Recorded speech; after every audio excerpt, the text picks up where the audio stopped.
Assalamualaikum warahmatullahi wabarakatuh. Saya Nindya Amira Ferry, NIM 199614204 dari Program Studi Ekonomi Pembangunan Universitas Negeri Makassar.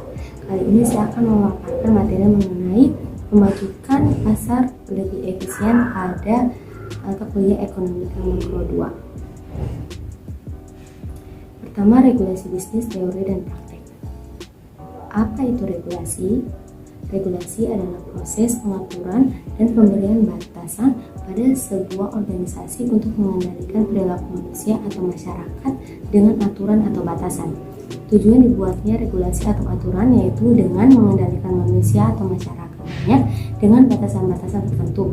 Regulasi diberlakukan pada berbagai lembaga masyarakat, baik untuk keperluan masyarakat umum maupun bisnis.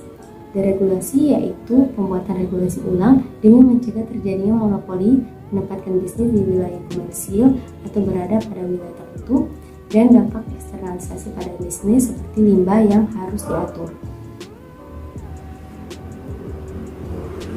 Berikutnya ada regulasi ekonomi dan regulasi sosial.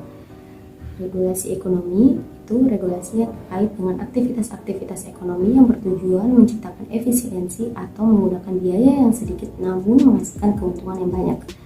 Yang kedua adalah regulasi sosial. Regulasi ini berkaitan dengan perlindungan lingkungan, kesehatan pekerja, hak pekerja, kesejahteraan masyarakat, dan lain-lain. Mengapa perlu adanya regulasi? Yang pertama, membentuk kekuatan pasar. Maksud dari ini adalah bagaimana dalam pasar yang memiliki kekuatan besar tidak melakukan tindakan monopoli, namun perusahaan seperti PLN dan PDAM lebih efisien dalam melaksanakan monopoli karena menyangkut pelayanan umum masyarakat. Yang kedua, memperbaiki kegagalan informasi.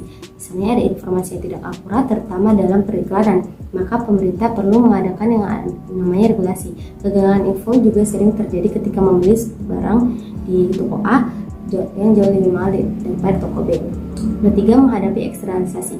Dampak dari suatu usaha yaitu pembuangan limbah-limbah kimia yang dapat merusak ekosistem lingkungan. Tidak jarang juga banyak perusahaan yang membuang limbah kimia tersebut ke sungai yang dimana dapat merusak biota-biota laut. Berikutnya, teori regulasi kelompok kepentingan. Teori kepentingan kelompok memiliki pandangan bahwa suatu industri beroperasi karena terdapat sejumlah kepentingan kelompok. Otoritas politik atau legislatif juga banyak digunakan sebagai suatu kelompok kepentingan yang memiliki kekuatan untuk memasok regulasi demi mempertahankan kekuasaannya. Misalnya kebijakan dari Menteri Pertanian untuk mengurangi impor daging, maka dilakukanlah sebuah program nasional yaitu menciptakan daging dari rumah tangga dengan memberikan fasilitas peternakan kepada masyarakat. Kebijakan seperti inilah yang akan mengganggu sekelompok masyarakat yang memiliki kepentingan dalam regulasi tersebut, dan pada akhirnya mereka akan melakukan berbagai cara untuk menghasilkan kebijakan-kebijakan.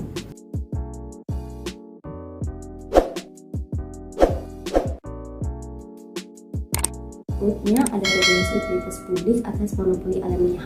Monopoli alamiah adalah ketika hanya ada satu perusahaan yang bertahan karena perusahaan lain tidak mampu membiayai operasional bisnisnya. Contohnya perusahaan yang berhasil monopoli alamiah adalah PT Kereta Api Indonesia, perusahaan listrik negara, dan perusahaan daerah air minum. Perusahaan yang monopoli alamiah ini akan terus menciptakan kepuasan bagi para pelaku, dalam hal ini adalah masyarakat.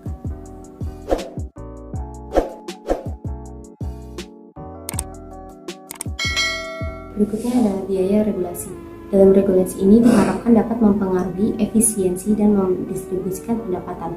Jadi efisiensi ekonomi dalam hal ini regulasi ekonomi dan distribusi pendapatan bagi masyarakat yang dimana nantinya akan menghasilkan pertumbuhan ekonomi yang lebih baik. Berikutnya ada kebijakan anti penggabungan. Yang pertama, tinjauan ulang persaingan yang tidak sempurna. Ini memiliki beberapa poin. Yang pertama, persaingan tidak sempurna tentu dianggap tidak efisien karena akan terjadi penentuan harga kelompok-kelompok tertentu, maka terjadilah adanya monopoli harga. Yang kedua, kemajuan ekonomi terjadi karena adanya perubahan teknologi, misalnya terdapat pada produksi barang dan jasa yang kini semakin cepat karena adanya inovasi pada teknologinya. Yang ketiga, harga tinggi dan kualitas buruk hasil monopoli. Ketika suatu perusahaan menaikkan harga seenaknya dengan kualitas yang buruk, maka itu salah satu hasil dari monopoli. Dan yang terakhir, anti penggabungan industri, pencegah monopoli.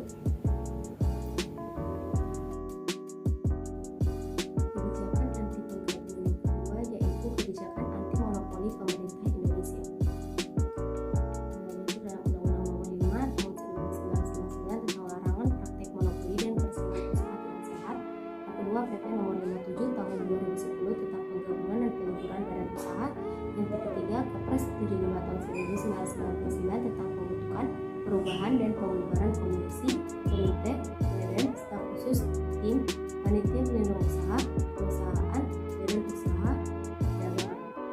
Dibuat sebuah tim pelaksana untuk mengawasi praktik monopoli yang disebut dengan KPU atau Komisi Pengawasan Pasar Usaha. Komisi ini bertujuan untuk melaksanakan Undang-Undang Nomor 5 Tahun 1999.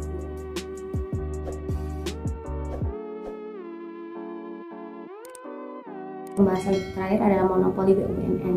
BUMN sebagai badan usaha didirikan sebagai bentuk kontrol pemerintah atas aset-aset strategi negara yang bertujuan untuk menjamin kemakmuran rakyat banyak.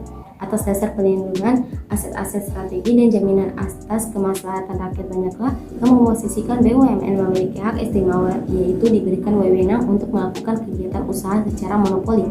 Pengecualian hak monopoli yang diberikan kepada BUMN dikuatkan berdasarkan Pasal 51 Undang-Undang Nomor 5 Tahun 1999 tentang larangan praktik monopoli dan persaingan usaha tidak sehat, yang menyatakan bahwa monopoli dan atau pemusatan kegiatan yang berkaitan dengan produksi dan atau pemasaran barang atau jasa yang menguasai hajat hidup orang banyak serta cabang produksi yang penting bagi negara diatur dengan undang-undang yang diselenggarakan oleh BUMN dan atau badan atau lembaga dan bentuk pemerintah.